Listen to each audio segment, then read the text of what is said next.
Tesla raises Model Y prices in the US and China. Time now for the day's trending tickers. Let's start with Tesla here. Shares riding lower as it raises prices on all Model Y vehicles. So in the U.S., prices go higher on its popular Model Y SUV by about $1,000. Did the same in China with the Model Y long-range version. Price hikes not a surprise, Julie. These were telegraphed, so we knew this was coming. Maybe Elon Musk trying to move some vehicles ahead of that Q1 close. Of course, this comes at a time we know when Tesla's competitors, U.S. and China, have been cutting prices, which is interesting. I mean, and these price hikes are not very large, right? They're just around $1,000. The other thing that really people are watching for Tesla right now is finding out the deliveries for the first quarter. That's what everybody wants to know. What are the Now, it's true that the price increases were told ahead of time to us. It's a pretty strong signal, though, that Tesla's not particularly concerned about selling through their production if they're willing to increase prices. So much for the lack of EV demand, the slowdown, and whatever else we've been hearing. As for everyone wanting to know Tesla's Q1 delivery numbers, I honestly don't give a flying fuck. I mean, I really don't care. If it's 450, 400, 369, 500, in the scheme of things, one of the least relevant pieces of information regarding Tesla at the moment. I'm much more interested in things like how many consumers have taken Tesla up on the FSD 1 month free trial? How have take rates increased? What has been the customer response on average to getting a demo drive of FSD V12 when taking delivery of a new Tesla? These are the things that I care about, all centered around autonomy. But hey, that's just me. The numbers look like, especially at a time when Tesla's already not performing very well. We just talked to Lou Bassinis a few moments ago. He said he would not touch Tesla at these levels because it is in this sort of in-between time, and he doesn't see what the next catalyst is going to be. But I'm never going to get over this. I just can't. Everyone is entitled to their opinion, and my opinion is that the folks today saying things like they wouldn't touch Tesla stock here, they can't see the next catalyst, are going to wish the internet didn't exist and that the world could forget their incredibly amusing comments a few years from now. With Tesla's market cap today around $500 billion, I see scope for a 10 to 20x over the next decade or so. Now, I have not pulled this out of my ass. This is an output of my Tesla valuation model. Check it out on Patreon with the link at the pinned comment. Join at the investor level and above to gain access. Now, I could be wrong if I'm not wrong. And Tesla does 10, 20x or more over the next decade, decade and a half. Who cares about the timeline? The point is, if that happens at some point, over the long term, people who today with the $500 billion market cap who say they wouldn't touch the stock are really going to wish they could scrub the internet completely of those comments. Yep, fair enough. Well, let's bring in Yahoo Finance's Praz Subramanian for more on this. Praz, what can you tell us? Like you said, that those price hikes were not unexpected. They were going to happen. Tesla's U.S. website had these. It'll go up by $1,000 at the start of the month because, as you know, they wanted to push those late quarter sales. But you actually noted it tomorrow as we're going to have those delivery numbers coming out for Q1. That's what everyone's a little bit on edge about. Bloomberg consensus around 453,000, 454,000 for the quarter, which would be down 6% compared to Q4, but then up a decent amount compared to a year ago. The big concern is if it actually is below that 422,000-ish from last year. If that's the case, and some are predicting it, like Deutsche Bank's predicting that could be a big downer for the stock, I think, tomorrow. So that would indicate some reasonable concern there for China and the U.S. and wherever else. And it was interesting what we heard Lou saying, that, there's what's next for Tesla. He wants to know that. And at this point... Is this a real... I just can't... Is this guy an NPC who said that? What's it? Talk about being asleep at the wheel. And what a segue. I mean, hello? We're not seeing what's happening with FSD 12.3. And did we forget about the next gen vehicle? Oh, God. With Tesla the bar maybe is a little bit lower than it was for Tesla because they have set the bar low and tried to manage expectations. But, it's kind of like, where's that next excitement coming from?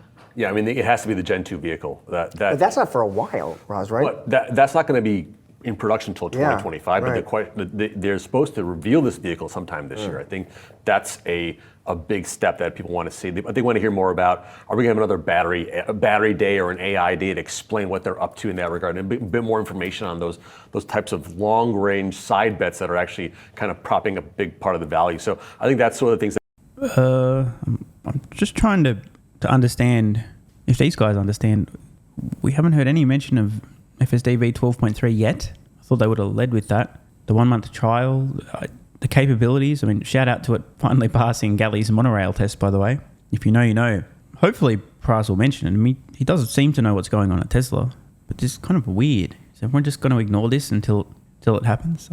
Is that some of these analysts want to see? But I think from my point of view, from the car business point of view, can we see that Gen 2 vehicle sooner rather than later? We know it's coming out next year, but can we see it? You know, that would be a big, I think, positive for the stock. Well, and I had a benchmark for myself. I saw the first Cybertruck on the road. I was just on vacation. I saw it on the road in Miami, which makes sense. It looked like it had a special paint job. It was all black, unless that's how some of them come. I don't know. Yeah, they're offering a vinyl wrap, these wraps you can get from the factory. Green, black, it was whatever. Like a matte. White, it was like white. a matte black. It was interesting.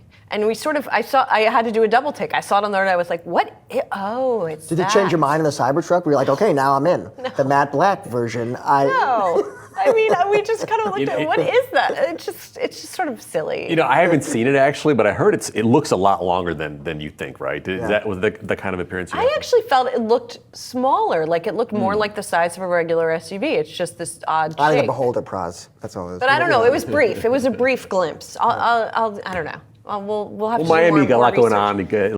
Well, I did give them the chance to mention FSD 12.3. You know, given the whole conversation was centered around what's next for Tesla, the next catalyst, nothing. Just have some anecdotes about Cybertruck. Unbelievable. And now over to Doomberg. Tesla has Wall Street worried. Meanwhile, Tesla has this guy. Extremely pumped. Okay, last Thursday in the Bay Area in an undisclosed location, I went and picked up a Model Y. I did it. I leased one. I leased one because I needed a new car, but also it was astonishing. The federal tax credit in the lease context, but also Tesla's own incentives. They always do this at the end of a quarter. And they warned us that April 1st prices would go back up. They did. I woke up this morning and checked the website. They made a good deal. But you talked about between two waves. I debated, as you know, because we discussed it for a really long time, do I need what Model Y? Does the Model Y work for me? I think on balance it did. For many consumers out there, this is really complicated. They look at the vehicles Tesla offers and say, I don't know that I want a Model 3 or Model Y. I can't afford an S and X, and Cybertruck, don't even get me started. Well, there's only so many Cybertrucks being built yet. Yeah, you've got to get on the pre-order list. I think the other issue is you look at the Model Y and the Model 3, they're really close in price now. They are. So if you are looking at a 3, why not just spend a little bit more for the Y for more legroom and more space? With the next generation. By the way, there is actually an answer to that question. Prior to the Model 3 refresh, it's a fair point. If you want a little bit more space, you spend a little bit more money. But as it stands today, as I record this, Model Y is not currently a slightly larger Model 3. The Model 3 has been refreshed enormously with a bunch of new luxuries. In addition, one of the biggest selling points is a rear screen to keep kids occupied. These two things are no longer comparable. Now, it's inevitable at some point a Model Y refresh happens as well. But until that point in time, Model 3 actually, at this point, is much better value than Model Y. It's a superior vehicle on literally everything. Slightly smaller, but aside from that, it's better on literally everything. More range, better acceleration, quieter cabin, a bunch of luxuries that Model Y does not have, plus the rear screen. Tesla vehicle announced for production sometime next year, you want to make sure you're not cannibalizing the 3. Because right now, the Y is the best value out there. Not just in the US, one of the best-selling vehicles in the world. But then let's get that broader context of competition. You mentioned BYD and how they're managing to ramp up in terms of market share. But over in Europe, you know, you've got BMW. While we're on the subject of BYD, they've already released their Q1 vehicle delivery numbers. 300,114 electric vehicles delivered in the quarter. That was up from 267,819 in Q1 of 2023. Amazingly, BYD sold more fake electric vehicles, 324,000, than did pure electric vehicles. Not sure how that will end. This is an absolutely dramatic decline from Q4 last year. I'm not completely up to date on BYD. Someone let me know in the comments below. Surely there must have been a massive production shutdown to account for this, right? And I mean massive. Here's what things look like visually with monthly electric vehicle sales from BYD. And we can see a huge peak in December. Some very strong months leading up to that, all records. And then a collapse into January, absolutely plummeting into February, and then a bit of a rebound in March. So there must have been production shutdowns or something, right? BMW coming out with some really extraordinary electric vehicles. Overall, Is competition now something really Tesla has to be sitting up and aware of? Yes, I think China, it's the most intense. China, you've got a bunch of different automakers competing in a real way, and consumers there. I think BYD has even said that EV sales should be about 50% of all car sales in China in the next coming few months. Everywhere else, Tesla has a bit more of an advantage in terms of time, but everywhere it's ramping up. I'm looking forward to those BMW EVs next year. That should be the new class making waves. And they're big here in the US too. I mean, they were about 20% of all BMW sales last year in the US were electric. So it's not just a Europe thing, not just a China thing. Tesla has competition everywhere, and that's a big difference from a couple years ago. I think it would be more fair to say that internal combustion engine vehicles have competition from electric vehicles. Check this out. Very interesting insight, of course. When I kind of saw this coming, I've been talking about it from Car Dealership Guy. Age of vehicles on the road has reached an all-time high. More than 1 in 3 vehicles on the road are between 6 to 12 years old, a 3.6% year-over-year increase. But check this out.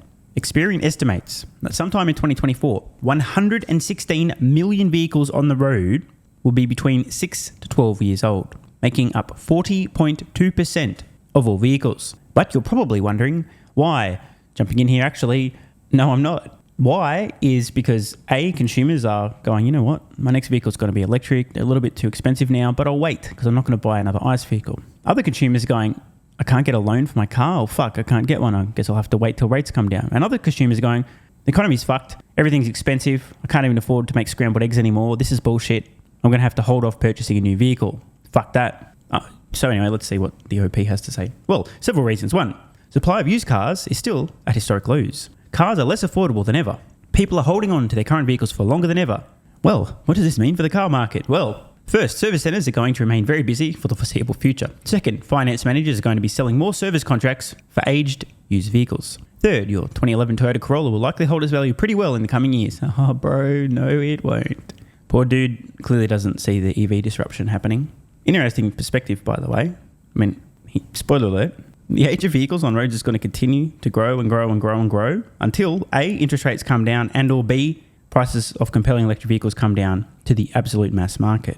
I've already seen surveys, and I've covered them here, where roughly 2/3 of people have said, they're on the record globally, by the way, that their next vehicle to be purchased in the next 5 years will be electric. If 2/3 of people today already intend on purchasing an electric vehicle yet, you think that might have something to do with the fact that people are holding on to their existing vehicles a little bit longer? Like, well, I want an EV, but I can't quite afford one now.